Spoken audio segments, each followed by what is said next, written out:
Hello, this is Don O'Malley with Don's Breakfast Cereal Show. Thanks for tuning in. Today we have the last couple chapters of Blake of Scotland Yard from 1937, starring Ralph Byrd.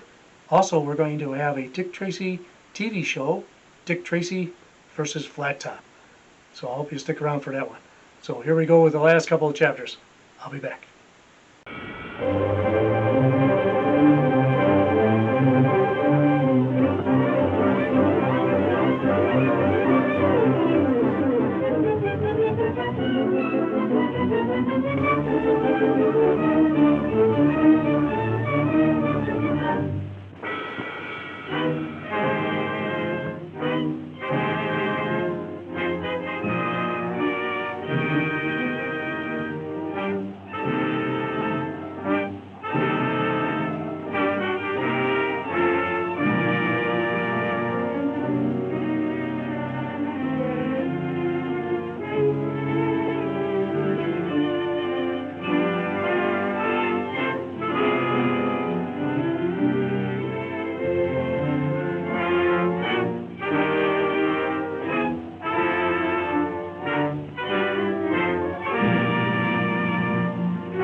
The explosion. Come on, men. Hold on, Henderson. Your men have got to stay here and guard this X-ray machine. You and Jerry get a car and go over the lower road and head them off, while I climb the hill from the rear. Right? I'm hoping we do. You stay right here, and men, don't let that machine out of your sight. We'll watch them on the visual screen.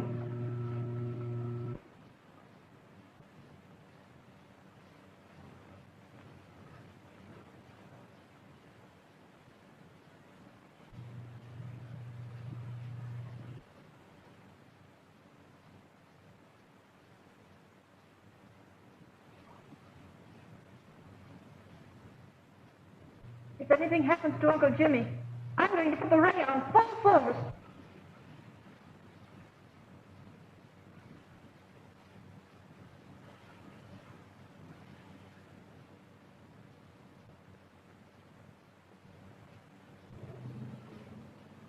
Peyton, look out! Behind you!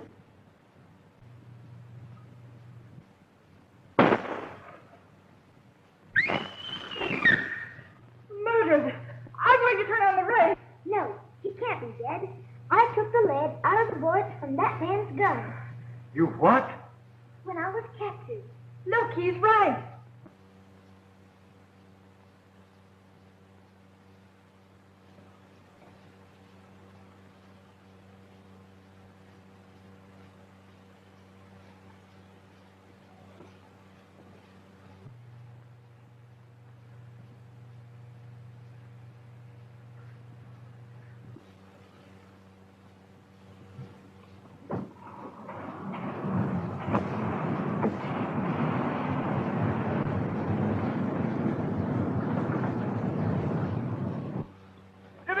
Jimmy!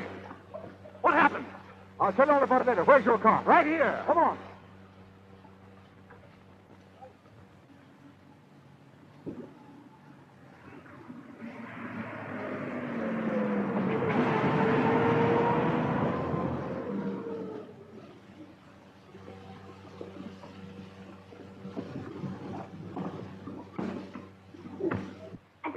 catch them. I believe he will.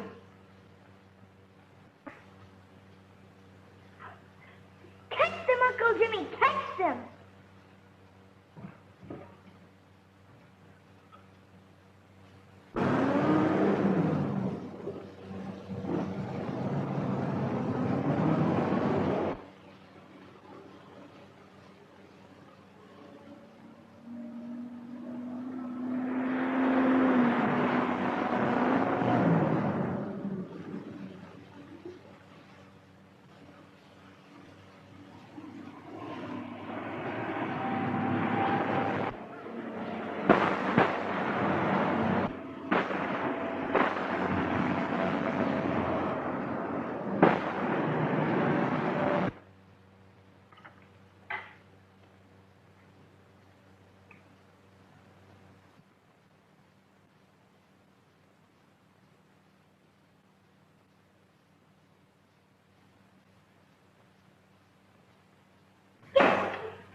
What was that? What's that?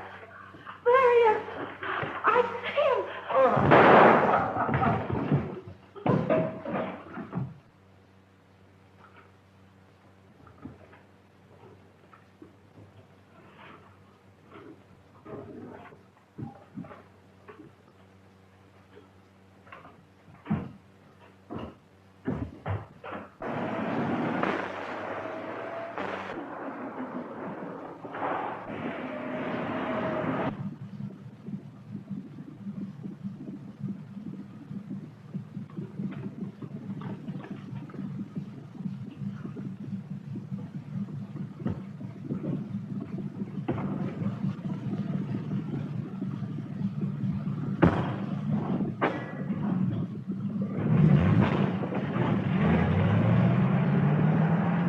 They got us that time.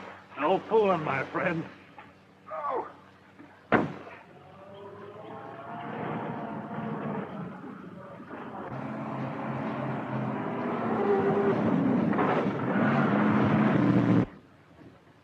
What are you doing with that, Polinka? That's his my affair. Oh, yeah.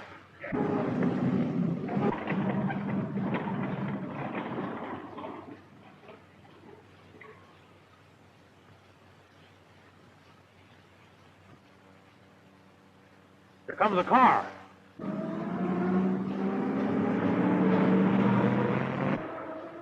Why, that was Polinka. What do you make of that? Jimmy, Inspector, look here. Dr. Marshall, what happened? The death ray. Polinka stolen. What? Then there's something wrong at the hall. Come on.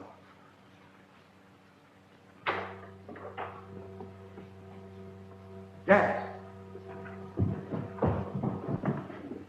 Joan, Bobby, get them out of here, quickly!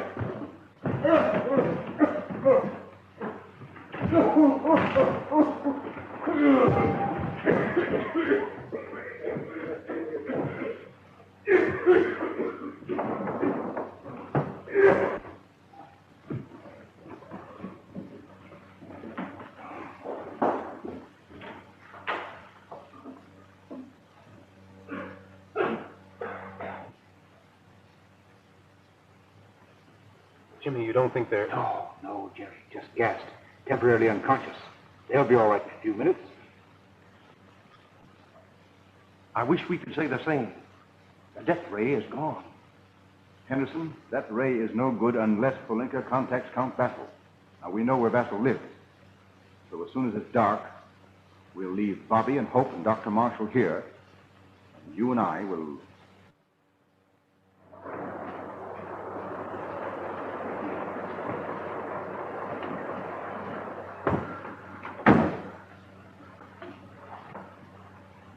Give me 5 minutes, boys. Right, Jimmy.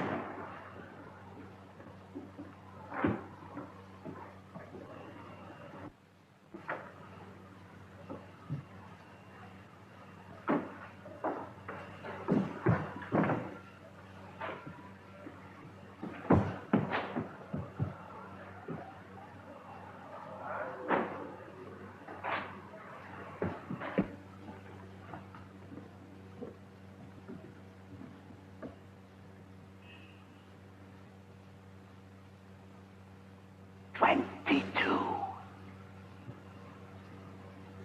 7.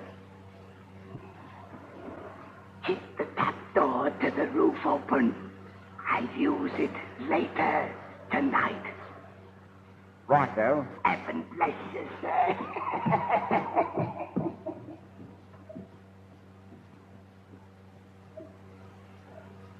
This is going to be a bit of all right.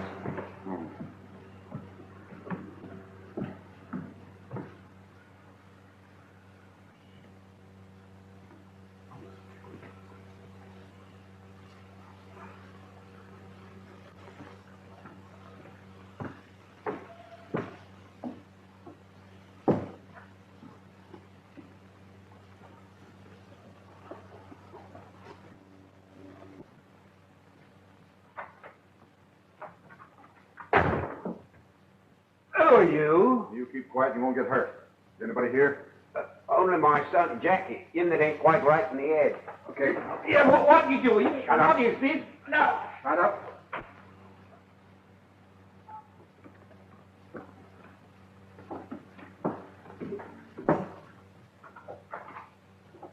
Come in, man.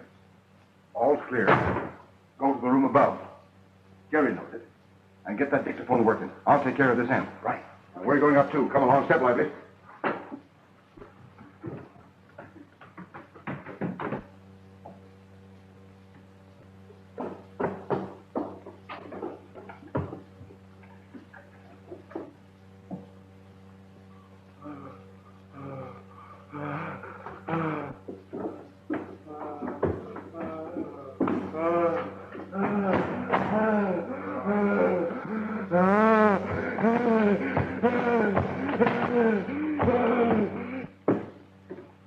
Sit down there.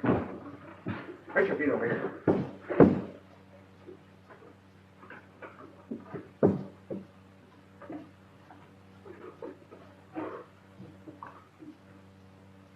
Now look here. You remain quiet, and you won't get hurt. You understand?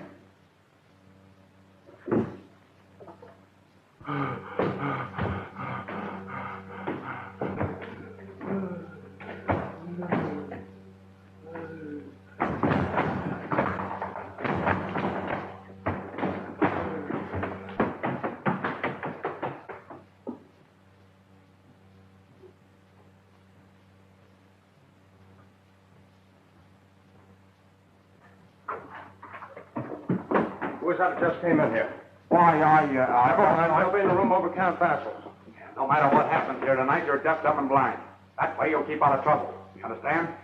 Right, old governor. Carry on.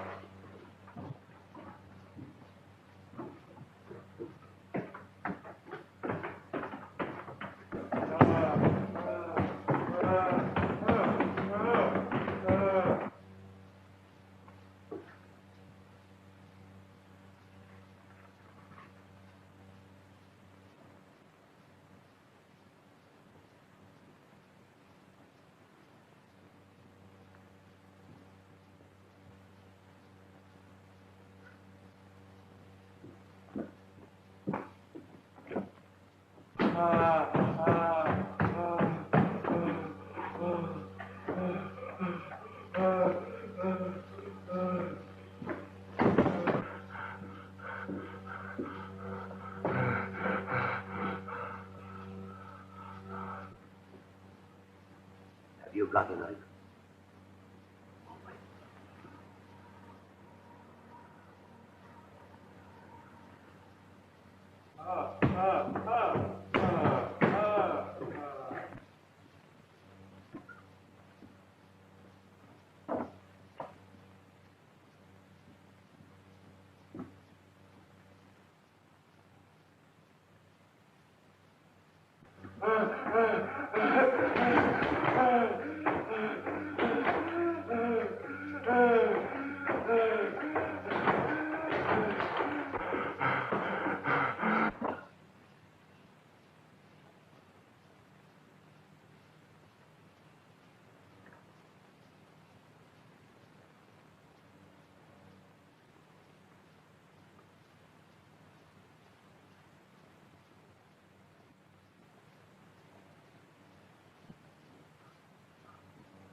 them?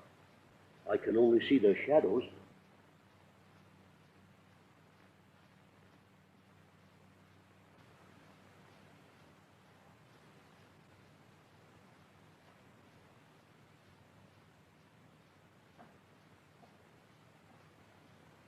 Keep watching. I'm going below to check up on the old man. All right.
What's the matter with you?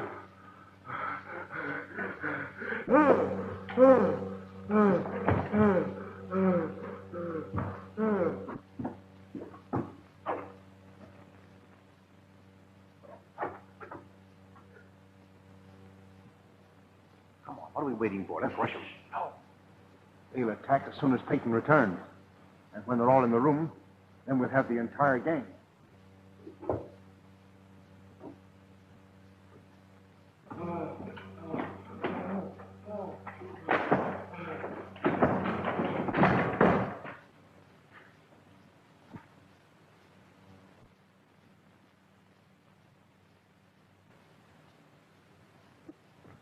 They've got you cornered. On the roof. Look out.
Looks like you've done for the other one. Well, I can't say that I'm sorry. I'm going to have a look for Jimmy.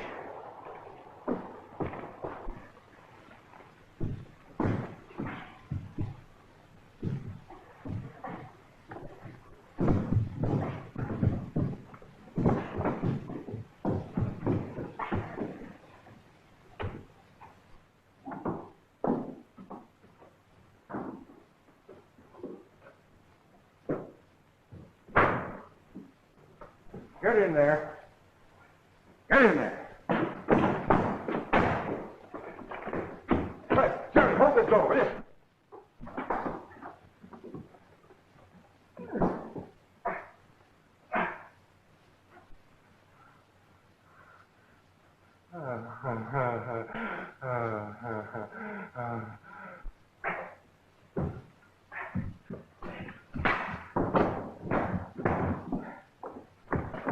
And the other one, what became of him? Jerry did away with him in the water. And Daggett? He's still loose.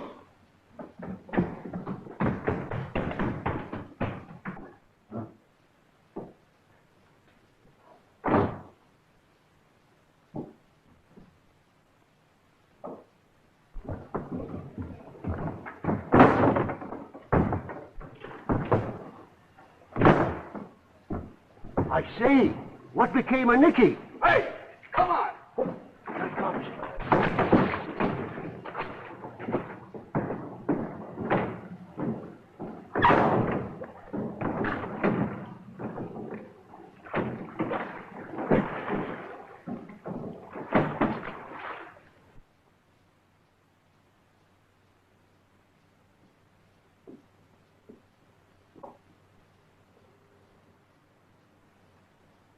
Looks like Daggett took it on the lam.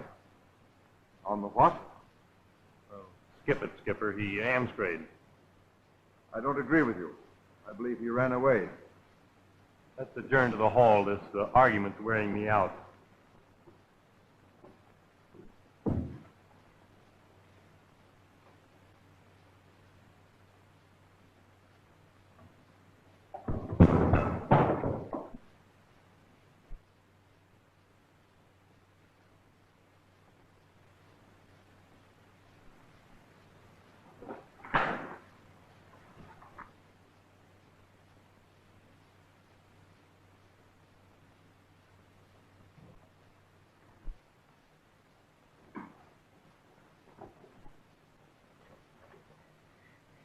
Did you hear it too?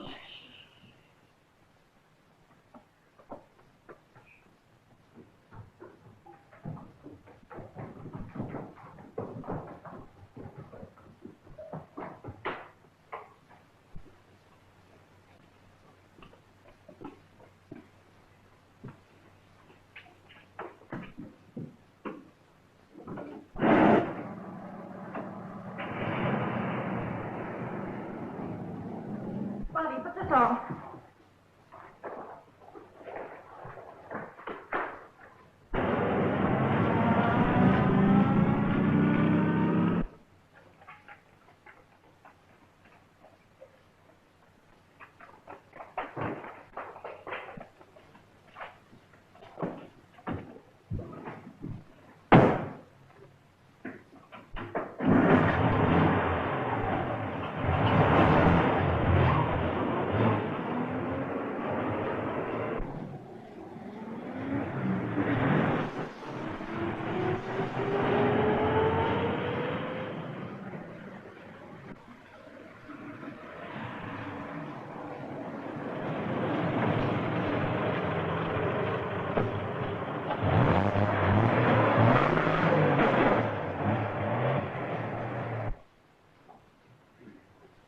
Well, Henderson, our house is in order for Count Vassal.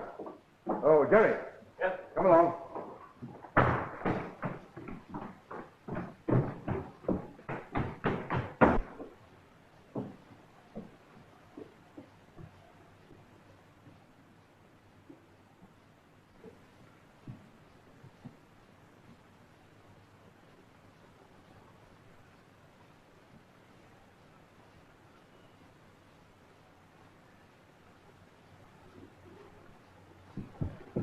Take that dictaphone, unless you're urgently needed.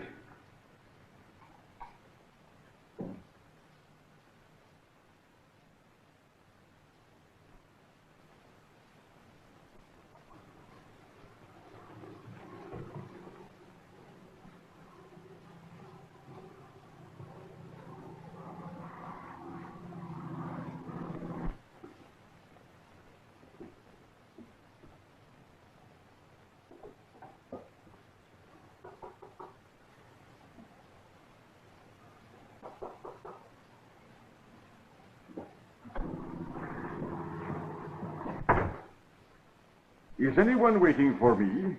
No one has been here yet, sir. I am expecting a gentleman. Show him in, regardless of what hour he arrives. Yes, sir.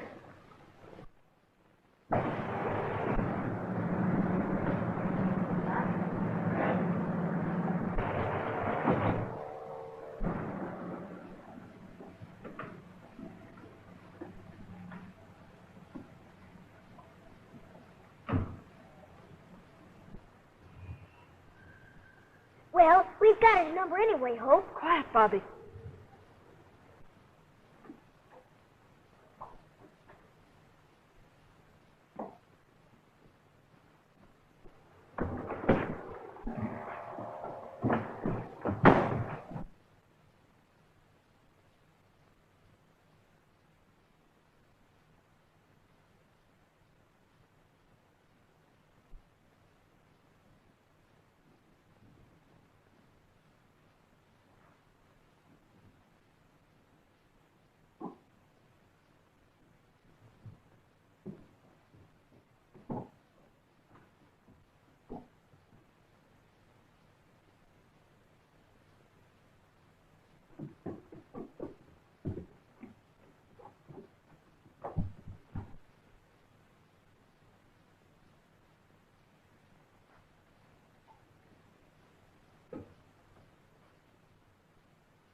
Quiet!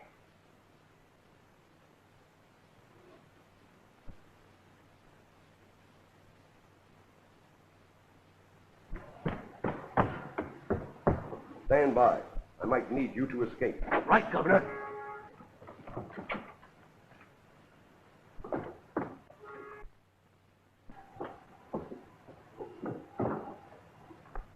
We ought to get the word to the yard. Uncle Jimmy's closer. What? He's disguised as the porter in the house next door. Quiet! You, Lord. This is the genuine invention. But what proof have I? No, definitely. I choose to deal only with the scorpion.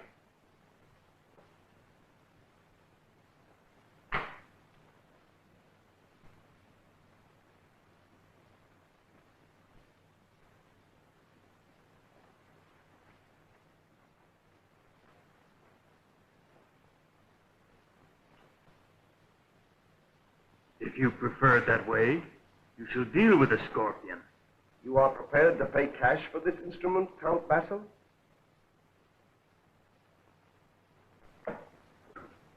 All clear.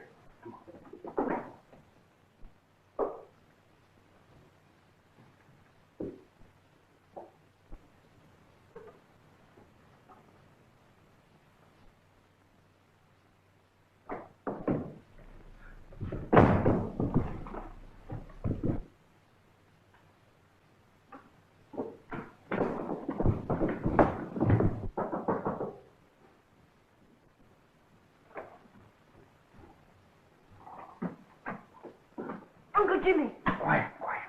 What are you doing here? we've got a scorpion.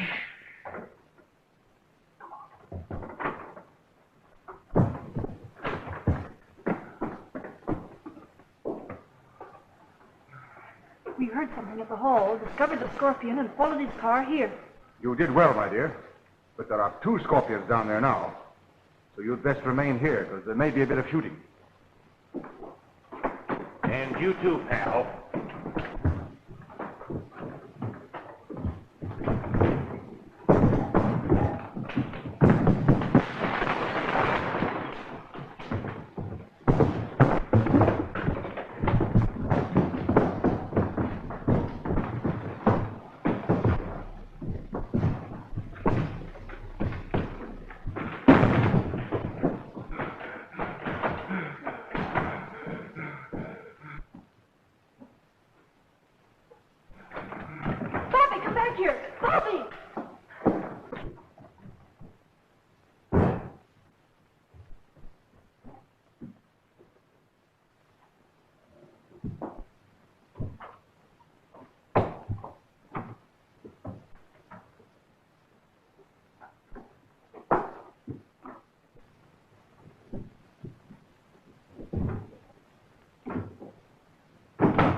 Jerry, take care of those children. Come on, Bobby. Halt. Good. The games you want this case, don't you? Well, you shall have the full charge. Your own instrument shall destroy all of you. You couldn't. Hurry! The wardrobe, quick!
Jared, take care of those children.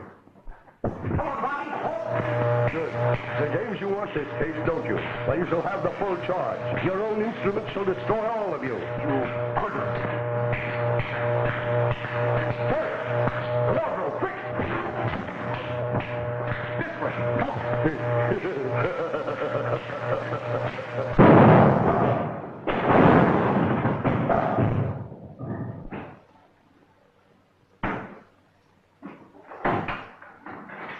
Take these men to the yard. Yes, sir.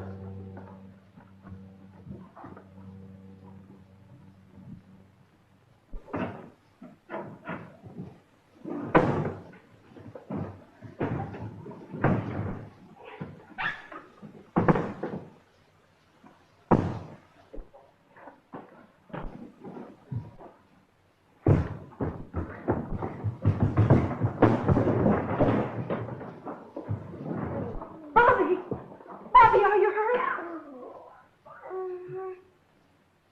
Are you all right? Yeah. Oh, hit me. I see! Governor!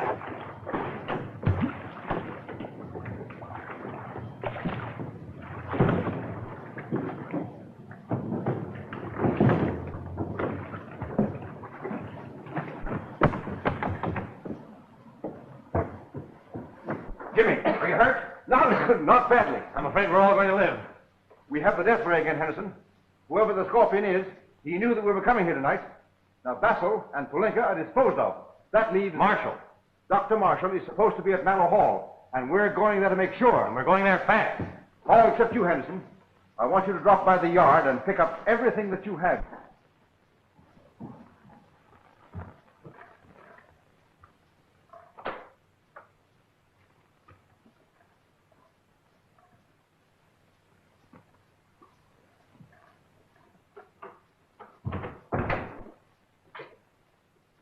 How did you know we were coming, Charles? I didn't, Sir James. I was upstairs in bed when I thought I heard a noise. I put on my robe and came down, and then I saw the lights of your car. I see.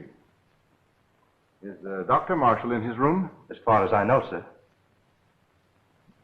Come on, Jerry.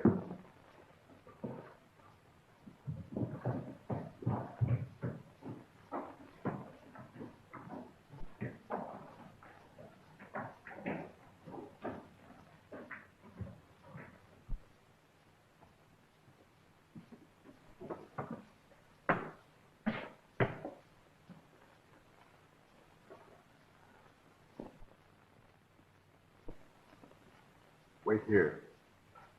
Come on, Jerry.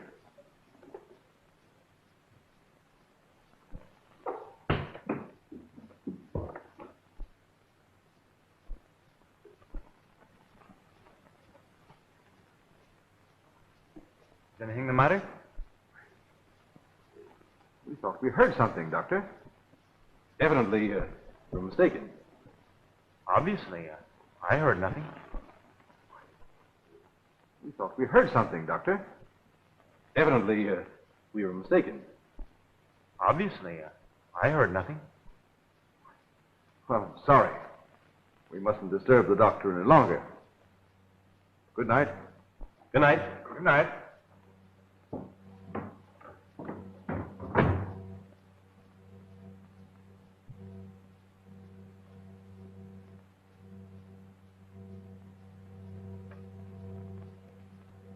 Come along, children.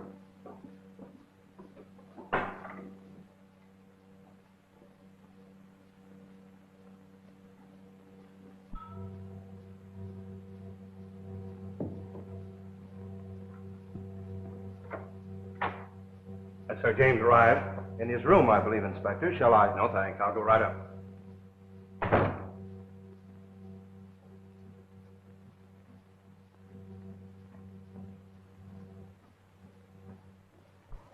Will you sit here, Hope? Pull up a chair, Jerry. Right.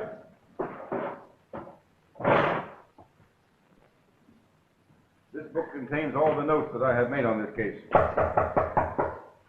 That's probably Inspector Henderson. Open the door, Jerry. Oh, Inspector. Jerry? Ah, Inspector. Did you bring those notes that I asked for? I have everything here, Jimmy. Good. Now, pull up a chair, Henderson. Thanks. Now, I propose that we go over this case from the time of the first meeting of the Anti-War Society. Now, we're all agreed that the Scorpion must be someone whom we all know. Very good. By going over the occasions on which we have seen the Scorpion, and by eliminating the people who were present on those occasions, I believe that we will be able to find out just who this master criminal is.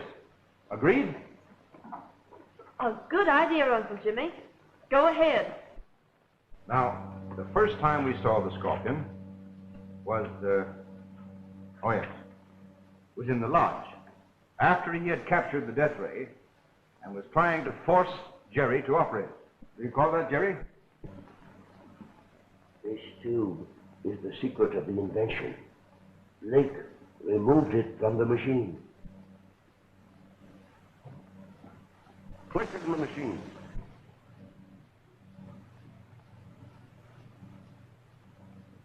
All right.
time I saw him was in Paris, when he penetrated my disguise as Count Basil.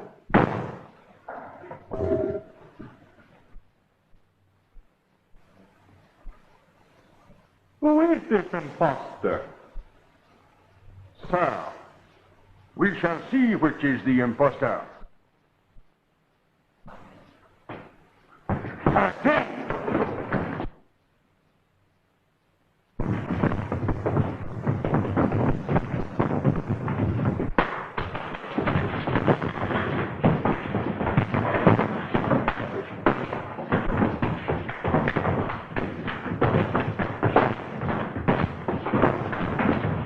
Remember, I was knocked out in the fight.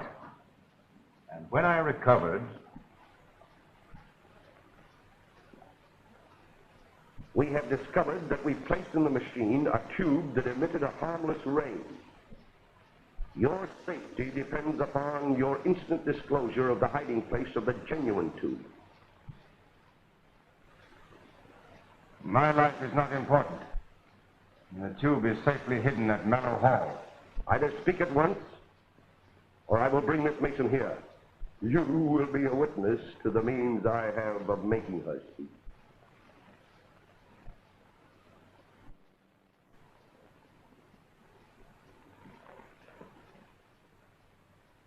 All right. Free my hands, so that I can use your wireless. I had no choice, except to tell him where the tube was hidden. Well, Jimmy, until then, whom did you suspect? Well, strangely enough, I was quite convinced up to that time that Dr. Marshall was the Scorpion. Oh, I'd never believe that.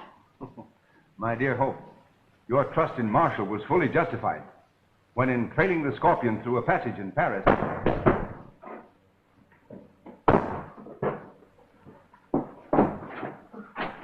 Dr. Marshall, what's happened? What are you doing here? Oh, I was following Byrd Palinka. He attacked me. Well, have you seen Count Bessel? No. Was he here? Well, I was following him when I found you. Come along. I'll get you out of here. Come on. Now listen, sweethearts. Pardon, monsieur. It is not permitted to go this way. Oh, it's all right, Corporal. It's all right. We're a perfectly respectable married couple, and this is our chaperone. Oh, so sorry, monsieur. So sorry. Jimmy, Dr. Marshall. Oh, Friends of yours? Well, I'll buy them a drink. Sit down, gentlemen.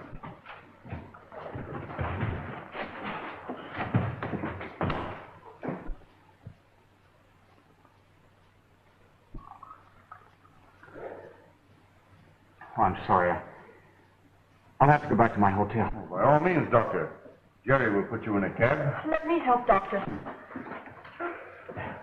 Oh, one moment, please. Jimmy. Inspector. I'm no detective. But I think that Byrd is a Scorpion. Thank you, Doctor. You may be right. We'll keep an eye on the Baron. And we did keep an eye on Palinka. In fact, it began to look as if the doctor were right. Until one night in Count Basil's room... Quiet!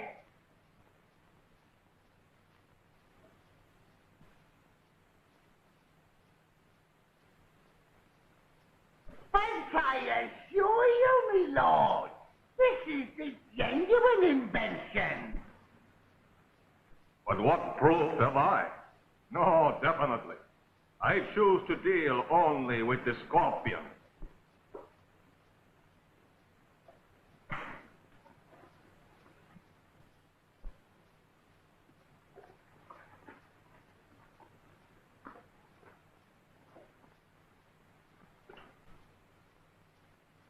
If you prefer it that way, you shall deal with the Scorpion. You are prepared to pay cash for this instrument, Count Basil? And all this leads me to the conclusion that the Scorpion must be one of two people. Hey, Henderson. I'm afraid it's Marshall. Oh, no. Not Dr. Marshall. He couldn't.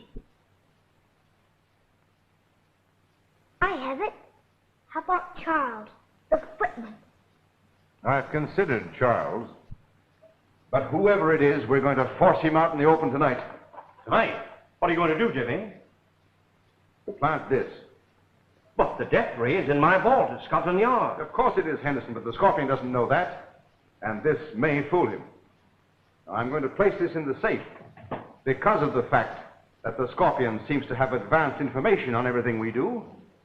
So I'm just going to set this trap for him. Come along.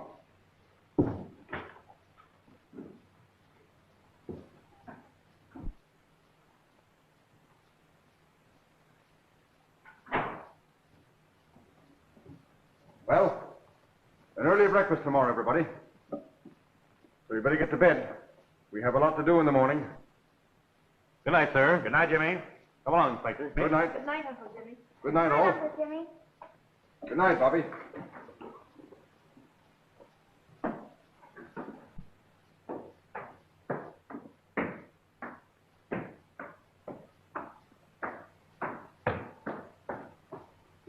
Oh, Charles. Yes, sir, James. I don't like to ask you to stay up all night, but we're all very tired, and I'm afraid we wouldn't make very good guards. Quite right, sir. I'm putting this death ray in the laboratory safe. I'd be obliged if you'd keep an eye on it. I'd be glad to, Sir James. Fine. Now I know it'll be safe. Good night, Charles. Good night, Sir James.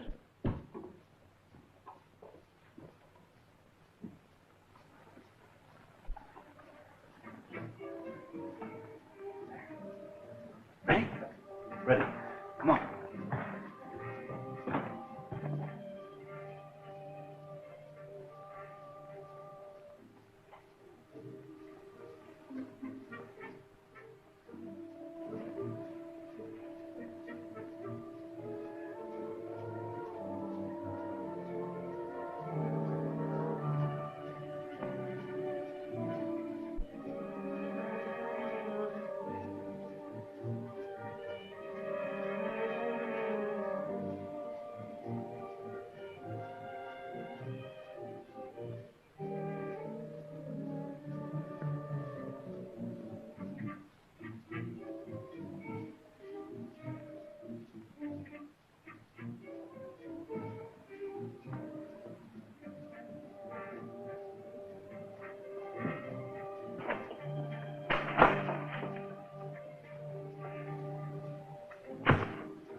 Could I be of any help to you?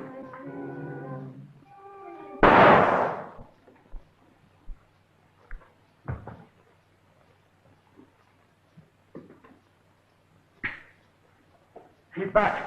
I'll shoot the first man to move.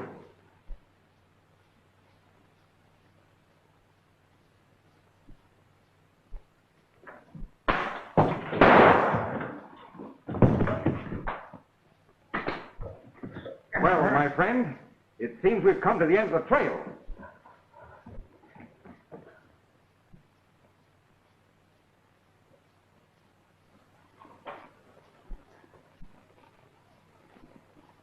You. Goodness.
Could I be of any help to you?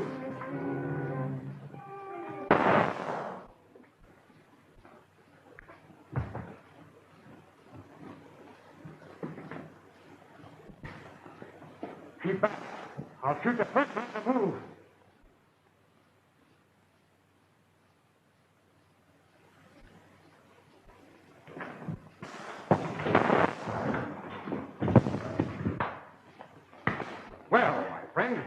It seems we've come to the end of the trail.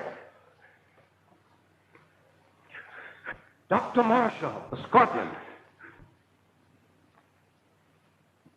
The master spy.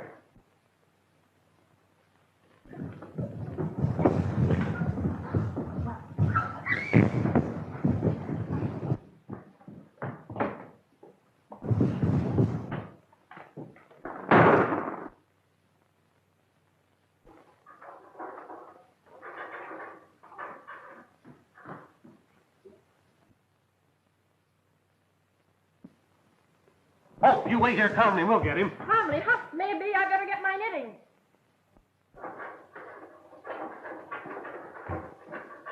Uncle Jimmy, wait!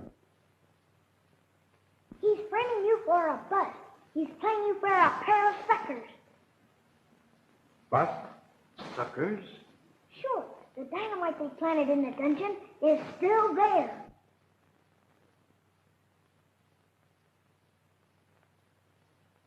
The lad's right, Jimmy. He could bring this place tumbling about our ears. Then we must stop him before he reaches it.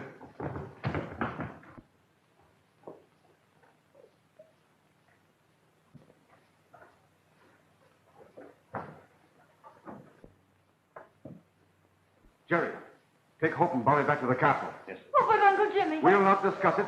We're pursuing a madman. It's too late to send them back, Sir James. We're all going on a long journey together.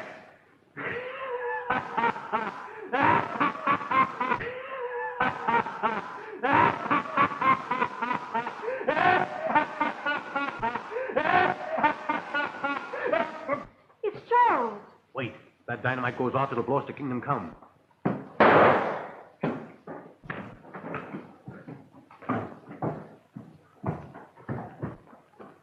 I'll come the other way, Jimmy.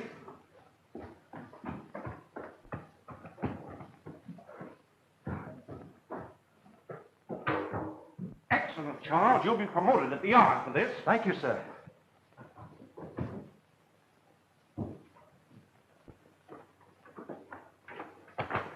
We ought to break through that barrier from the cave-in.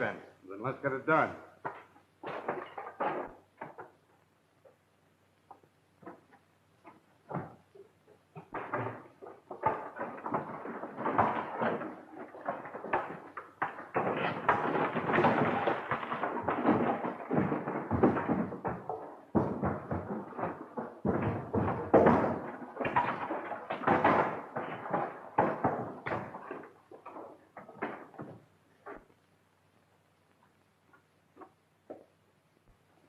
Hold it. It's a chief. No, it's Dr. Marshall. Dr. Marshall is the Scorpion. What? Quick. They know me, and they're close behind. We have a car just beyond the lodge. Good.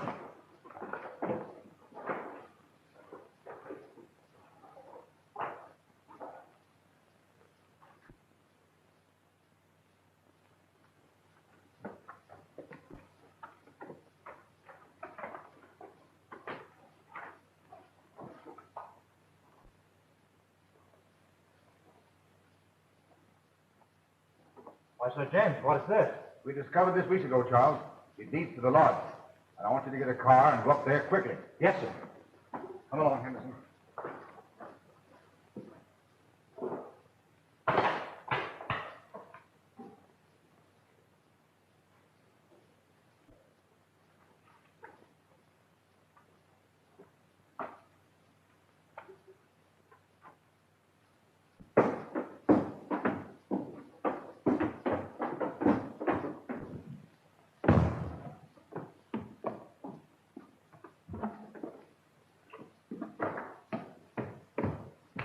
Hurry, Chief. We're waiting. It's bright. Don't stop. Let him have it, Henderson.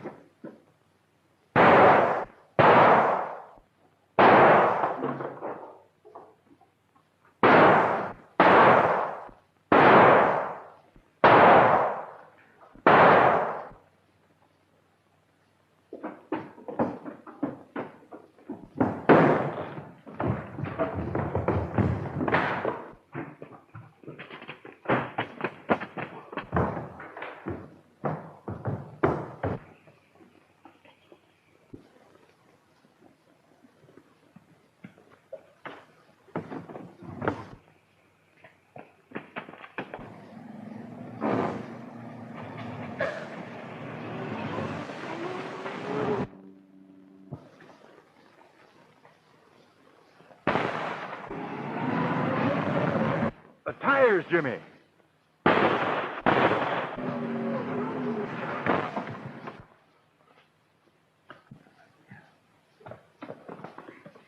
Get up on your feet, Daggett. Come on.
Am I too late, sir? No.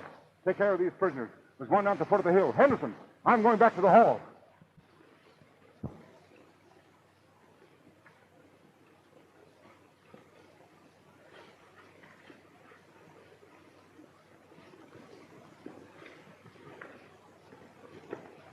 Better turn on the light, Hope.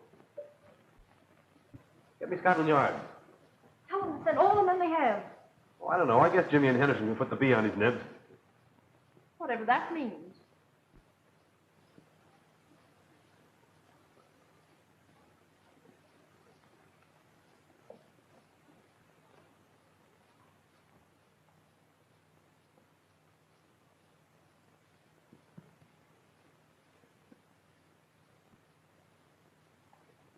Hello, Scotland Yard. Give me Inspector Henderson's office, please.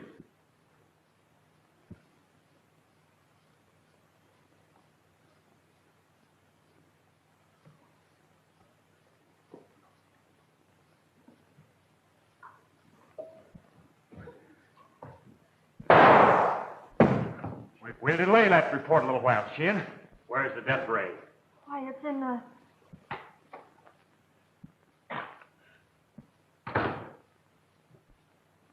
Hand over there, all of you.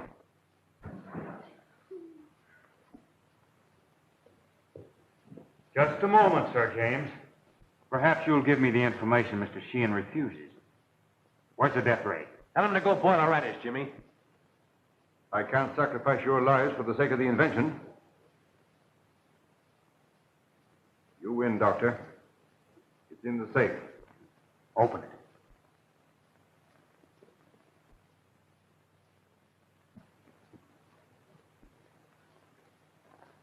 Any move will be unfortunate for all of you.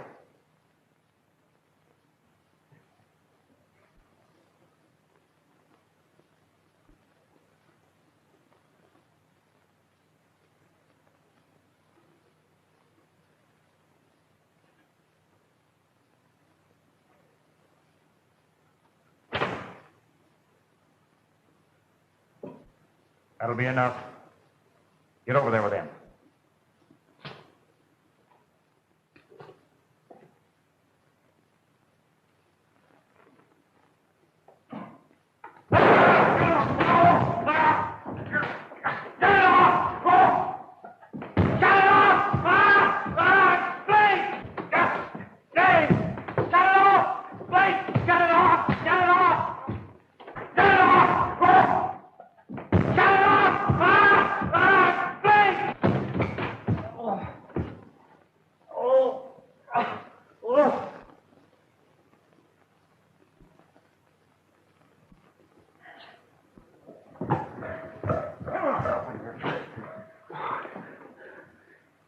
Jerry, you may have the pleasure of handcuffing the doctor. And it is a pleasure.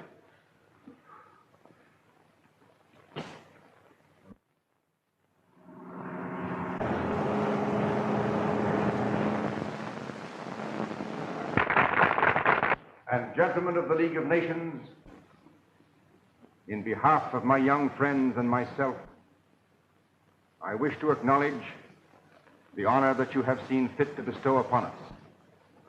and to express the belief that in accepting the death ray, you have made a long stride toward the preservation of the peace of the world.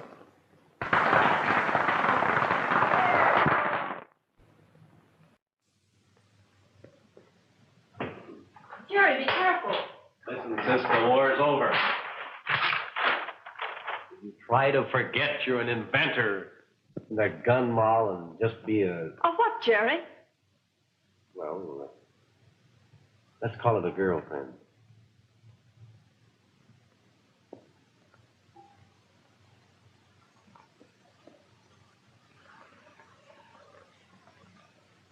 Amscray, Uncle Jimmy. Amscray. I beg your pardon. What does that mean in proper English? Amscray, Uncle Jimmy? Why, it's slang for scram. Scram. Yes, of course. Come here, young man. I want to talk to you.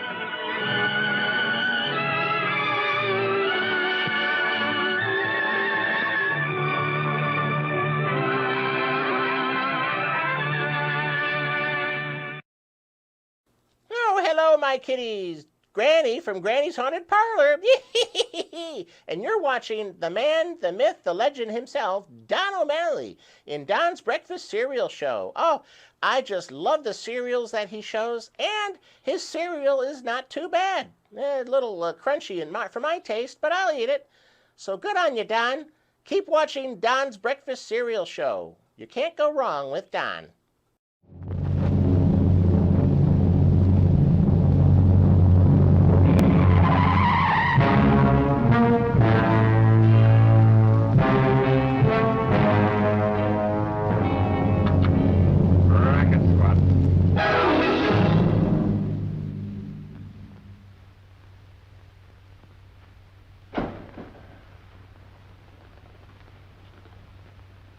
What you're about to see is a real-life story, taken from the files of the police racket and bunco squads, business protective associations, and similar sources all over the country.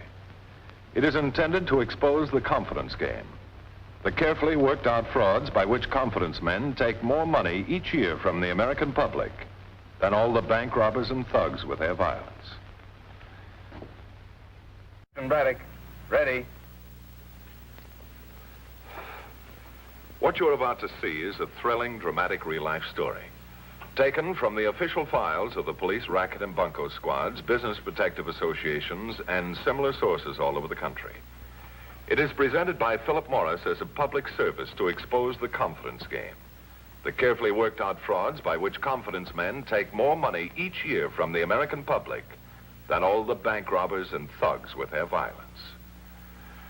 Would you believe that some of us are still buying such time-worn commodities as the Brooklyn Bridge, Niagara Falls, a device to make high-test ethyl gasoline out of ordinary rainwater, and the latest, stock shares in the gold at Fort Knox?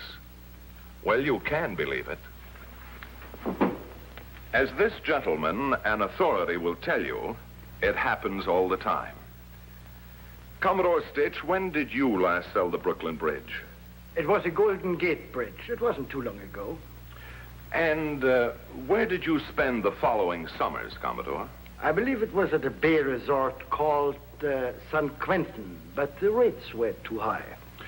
And in all your deals, Commodore, how much money did you take in? Oh, I never kept track. The newspapers say it was in excess of $5 million. $5 million? But you know, some of the switches put over on adults wouldn't have fooled a 7-year-old child. Personally, I never tried to cheat an honest man. You mean the person who attempts to get something for nothing, a lot for a little, is more vulnerable? I think that explains it very well. And your one more dream man was such a person? A perfect example. Oh, my prize pigeon. Do you know of anyone who would believe the story? The story just mentioned by our visitor would make an ingenious premise for a musical farce.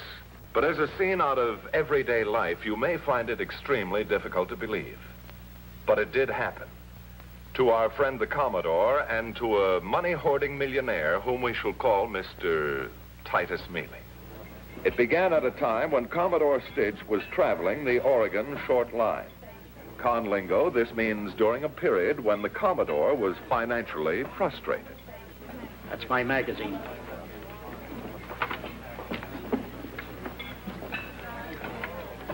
Know anything about clairvoyance, mister? Huh? No. You wouldn't. You don't look like you'd know anything. Cannibal.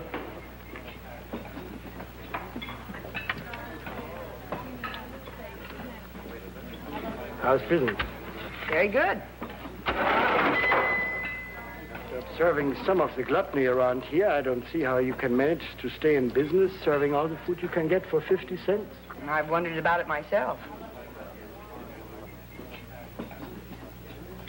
It's like feeding time at the zoo. All we need is a few growls. I take that character over there. How often does he eat here? He's always at the same table, 3 times a day. 3 times Every day. I still don't see why you don't go bankrupt. If I was the owner of this restaurant, I'd pay him to stay away.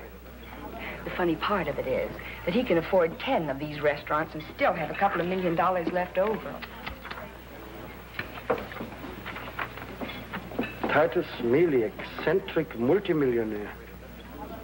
Today told the Times Herald reporter that he was merely following the advice of his psychic consultants who... I give up. As of this moment, Titus Mealy was a gone goose. The Commodore quickly organized his team and was now ready to proceed with the carefully rehearsed steps necessary in the fleecing of a mark, or sucker.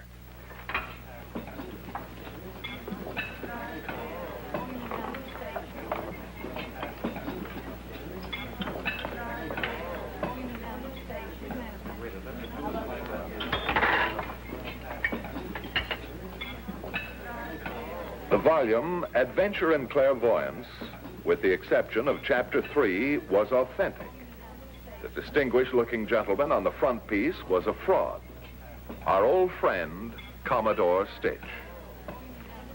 In a few seconds, you will witness one of the more important steps in the big con, in which Kay Wilson, known to her co-workers and to the police as Salvation Sal, will attempt to rope or steer Mr. Mealy by telling him the tale, baiting him for the Commodore's trap. I beg your pardon. That book you're reading, it belongs to me. Can you prove it? Now, see here. No use getting indignant about it, young lady. I asked you a simple question. That book is mine. I left it here. Please let me have it. How do I know it's yours? Because you say so? Because it was autographed to me by the author, Heinrich von Rinke. What's your name? Catherine Wallace. Sit down, young lady. I'd like to talk to you. Oh, I'm afraid not, you see. Just for a few moments, I'd like to talk to you about the book. Well, just for a few moments. I was fascinated by the title of Chapter 3. And yet there are scoffers who put clairvoyance in the same category as fortune-telling. Not me. Why, in 1929, I got a premonition that a crash was coming. So what did I do? I sold short, made me a fortune. Yes, sir. I believe what von Rinke says in this chapter. The day is not far off when a highly psychic individual will be able to project his thoughts, his dreams, past, present, and future on a screen like a motion picture. A man like that could become as rich as Croesus in no time. Maybe the day is already here. I'm sorry. I really must be going. Did I say something that offended you? I can't discuss the subject with you any further. Is it that I stumbled onto something? You can trust me, Miss Wallace. When can I meet von Rinke? Herr von Rinke is in Europe. When he returns, he'll be too occupied to talk to anyone. How long will he be in Europe? Just long enough to raise funds for his new work. His new work, eh? Perhaps I can help him financially. Oh, don't let appearances fool you, Miss Wallace.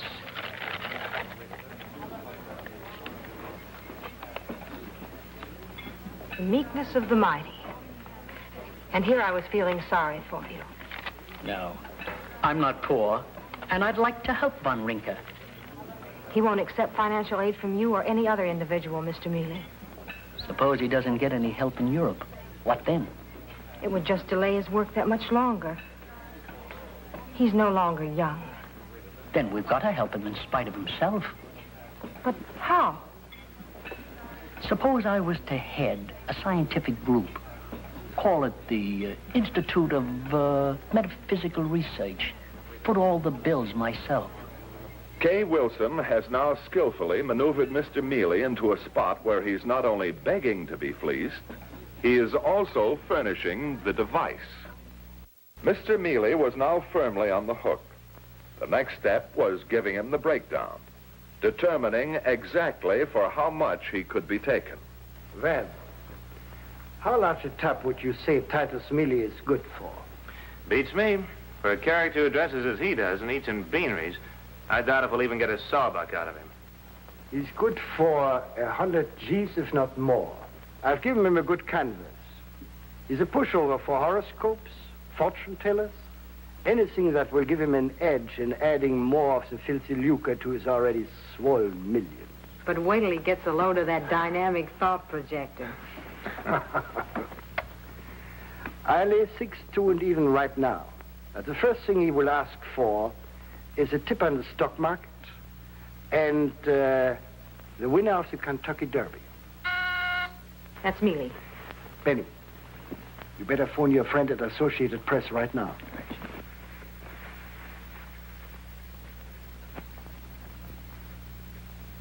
Come in, Mr. Mealy.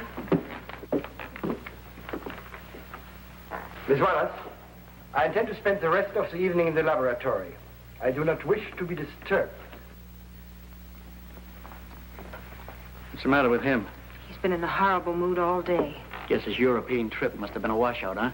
Complete failure. They laughed at what he's trying to do. The dynamic thought projection? Just as they laughed at Charcot, Nesmith, Freud, and others who dared to venture into the unexplored regions of the mind. Miss Wallace, if Von Rinker will give me a demonstration of thought projection on a screen right here and now, I'll back him to the extent of $100,000. More, if necessary. Such a demonstration is completely out of the question, Mr. Mealy. You know better than that, Miss Wallace. $100,000 is an enormous sum, Mr. Mealy. What prompts you to do this? I like to help people. Wait, please.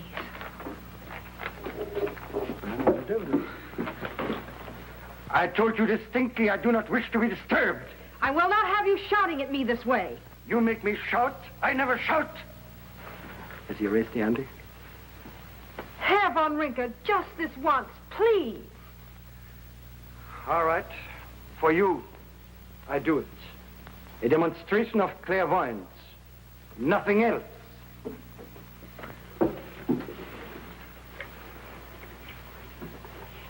Step into the laboratory, please, Mr. Mealy. You are falling into a deeper and deeper sleep. You are falling...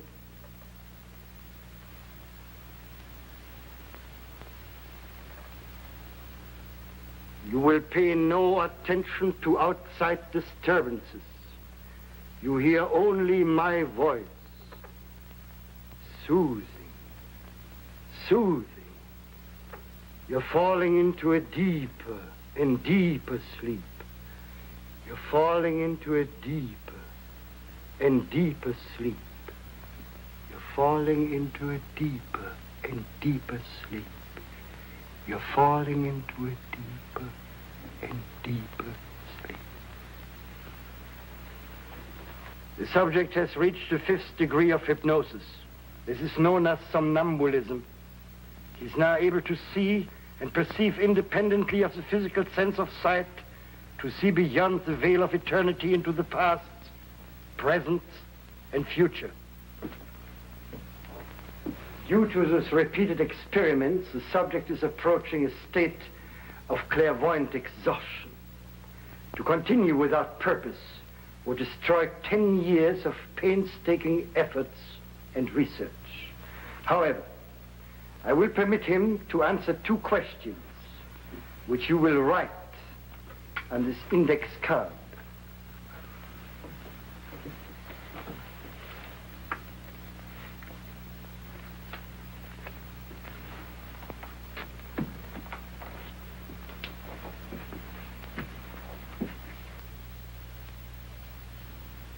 Actually, the Commodore had pawned the index card containing Mealy's questions. And was now passing it to a Confederate on the other side of the wall.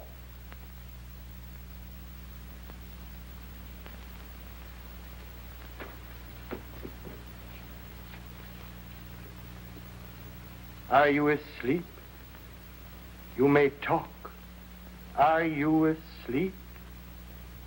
Yes, I am asleep. Your powers of concentration are infinite.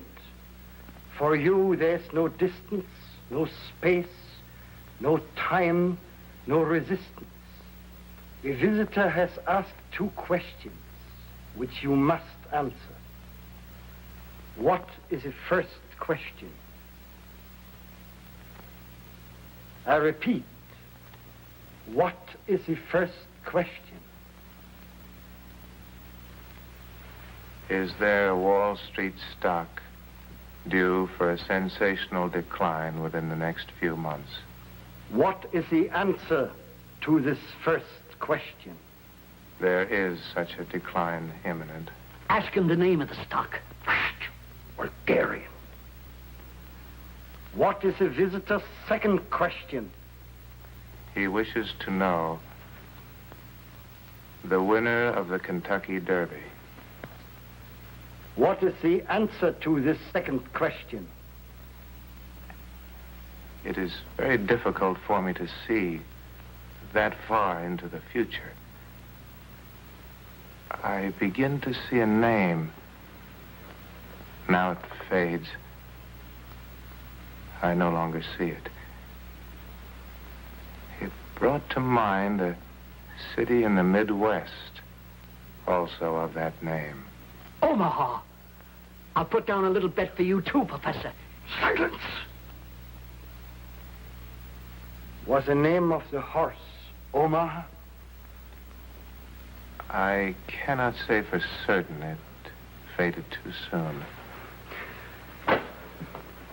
Due to the lack of finance, it may take some time before the apparatus is perfected, so that the distant future will be as of the present. The subject is already oriented. It is now the mechanical phase which must coordinate. However, the past is no enigma, nor is the immediate future.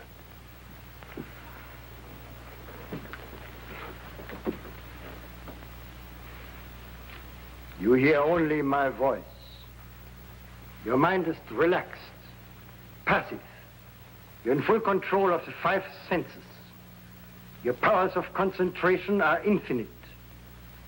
Can you predict something of importance which we do not yet know? It's all very dim. Wall Street. Heavy trading in the exchange. Near panic in the stock market. You will now let your thought currents wander deep into the past and bring to our visitor a scene he has long forgotten. I see an old 2-story frame house surrounded by shrubs and cottonwood trees. Over the front door of the house, I see a horseshoe. On one of the cottonwood trees, I can clearly see 2 carved-out initials. The initials are T.M.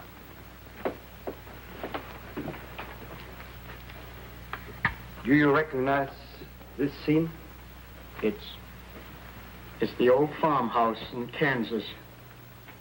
where I was born. I know just how you feel, Mr. Mealy. No, you don't. They discovered oil on the property right after I sold it. Was Mealy convinced he was looking at the house in which he was born? It was the house he was born in. I took it from a photo right out of Mealy's family album. He was convinced, all right. And is that when he parted with his first 100,000? Oh, no. It wasn't that easy. You see, Mealy wanted immediate tips on the stock market, fights, horse races. So I managed to fix a few small ones, but I knew it couldn't go on indefinitely. I wanted something else fast to put him on the big scent, and I got it. Well, what was it? Through Katie Wilson, he was told that the real reason for my experiments with Van was that I almost perfected an engine which would run without fuel of any kind. And that one, he bit hard. Good to see you, Mr. Mealy. What is it now? More money? I have wonderful news. Let me be the judge of that. We've reached the final step in the perfection of the motor. If everything goes right, we'll be finished tonight. Well, just one more dream. Eh, Miss Wallace? Exactly. One more dream. And all of our hopes will be realized. I'm ready, Miss Wallace.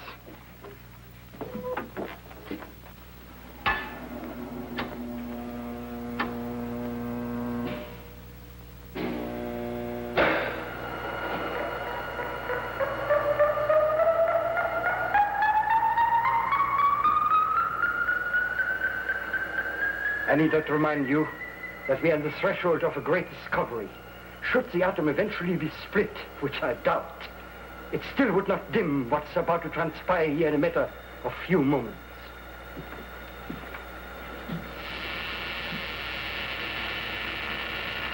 I must warn you also that the subject is close to the exhaustion point. And since this requires the ultimate in concentration and exercises unbelievable strain, I will ask you to remain completely silent while we are in progress. Your phenomenal powers of concentration are infinite. For you, there is no distance, no space, no time, no resistance.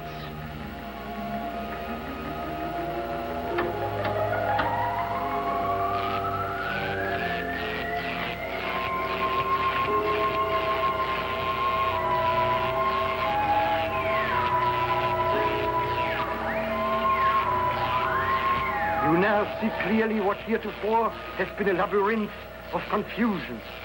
Transmit this phenomenon so that we also may see. Transmit this phenomenon so that we also may see.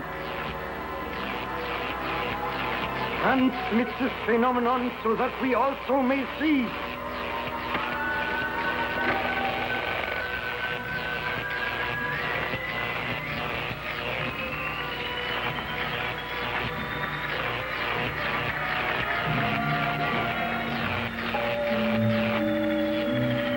I hesitate to do this, but under the circumstances, I must step up the voltage.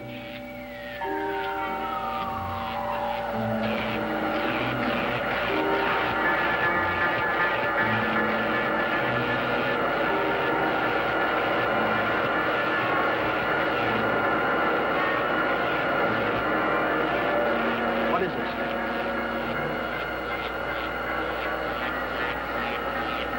I was afraid this would happen.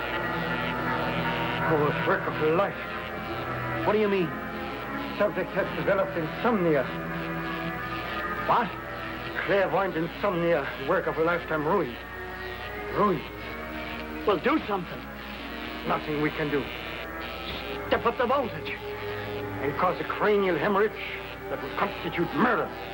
Then I'll do it myself. No, Mr. Mealy, you can't. Don't tell me what I can't do, young woman. I got a fortune invested here, and it's got to pay off.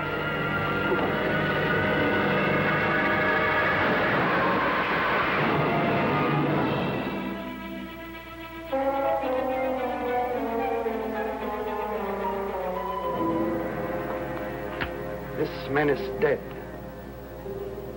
Assassin. Murderer.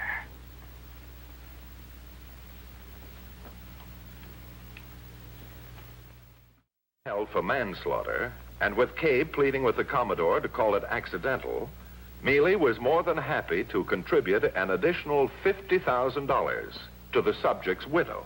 Yeah, the old boy will really flip his lid when he learns he's been rooked. You'll get it back soon enough. Yeah? How?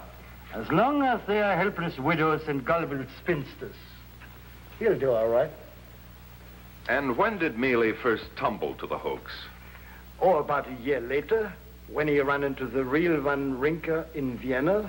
You know, it's amazing that he should be taken in by such an obvious swindle. Mealy had a blind spot. Most of us do. He told me what it was. The rest was easy. Mm-hmm. And what are you doing now, Commodore, to occupy your time? I'm a babysitter. Well, you can't do any business there. No, you can't fool babies. No, you can't fool babies. And judging from the reports that are brought to me every day, people are just begging to be fooled, providing they can be made to feel they're getting something for nothing, a lot for a little. And unless you are forever on your guard, the same thing that happened to Titus Mealy can happen to you. In a moment, we'll call for a few scenes from next week's case. But first, and places in tonight's story have been changed for obvious reasons, and any resemblance to other people and places is purely coincidental. Our story is presented to expose the confidence game and is never intended to reflect in any way upon honest, legitimate businessmen.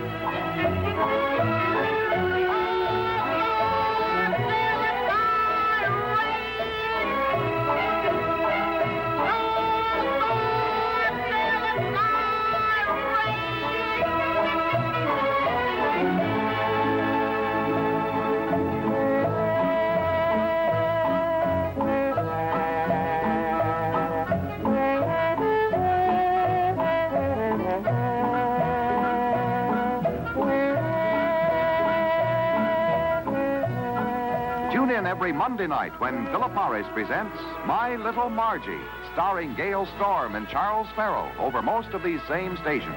For delayed telecasts, see your local television listings for time and station.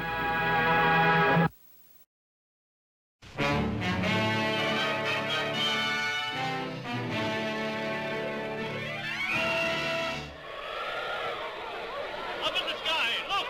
It's a bird! It's a plane! It's Superman!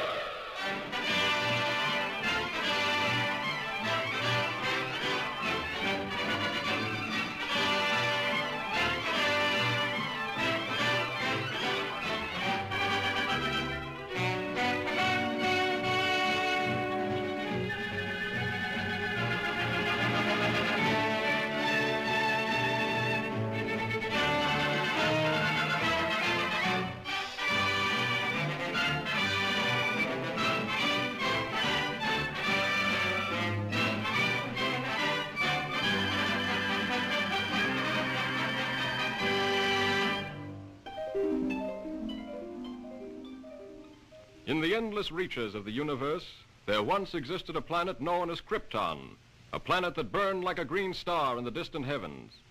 There, civilization was far advanced and had brought forth a race of supermen whose mental and physical powers were developed to the absolute peak of human perfection. But there came a day when giant quakes threatened to destroy Krypton forever. One of the planet's leading scientists, sensing the approach of doom, placed his infant son in a small rocket ship and sent it hurtling in the direction of the Earth just as Krypton exploded.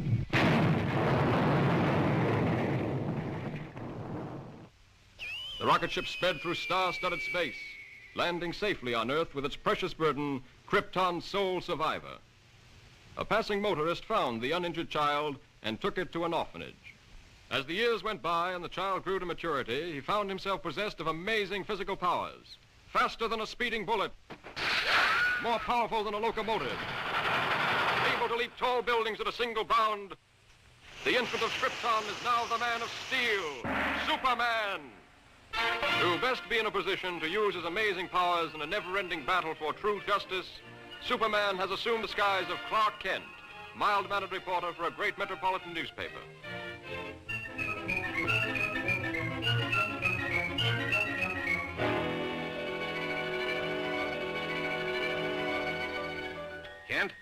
I want to see you. Just received another threatening note. Okay, Mr. White. Lois, another note from the mad scientist. Coming in, Chief. Now listen to this warning. He plans to strike tonight. Beware, you fools. My electrothanasia ray strikes tonight at 12. Total destruction will come to those who laughed at me and failed to heed my warning. Beware, I strike at midnight. This nut may prove dangerous. Kent, you help Lois follow up her lead. She may have an angle on this thing. Yes, sir. But, Chief, I'd like the chance to crack the story on my own. Well, no. Thanks, Chief. But, Lois... Chief, don't you think that's a dangerous mission?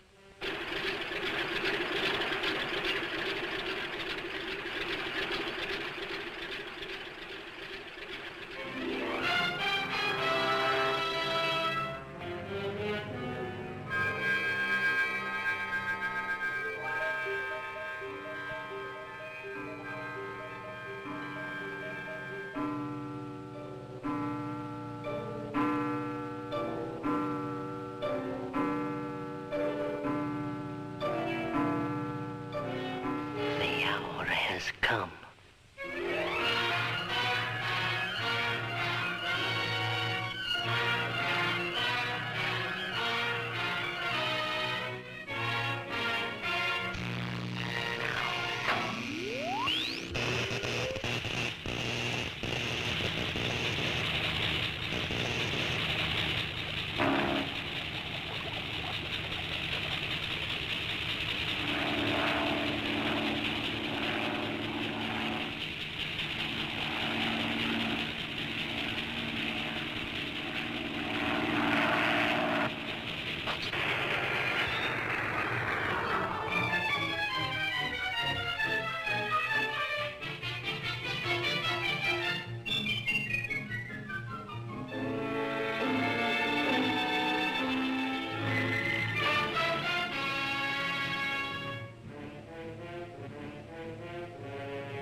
I'm a reporter for the...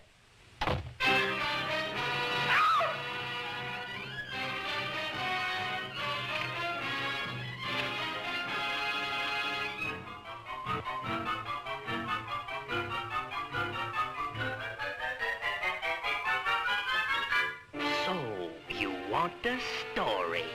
I'll give you the greatest story of destruction the world has ever known.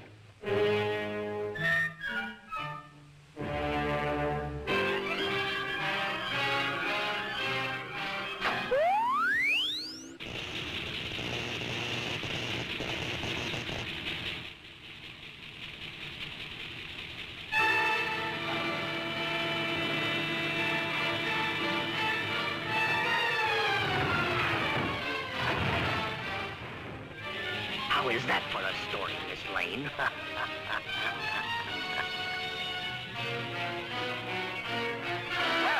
True to his threat, the mad scientist, whose warnings have held the city in a grip of terror, went on his rampage of destruction on the stroke of midnight. The deadly impact of his mysterious ray smashed the famous Tower Bridge, hurling cars and pedestrians into the river below. The police have warned everyone to remain in their homes. This looks like a job for Superman.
Superman.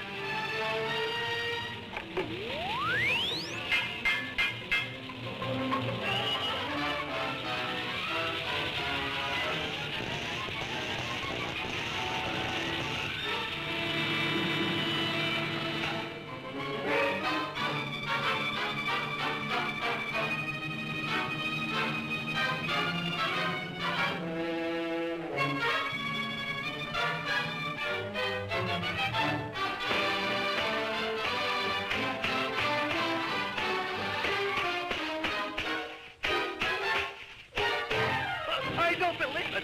He isn't human.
Congratulations, Lois. That was a great scoop. Yes, Chief, thanks to Superman.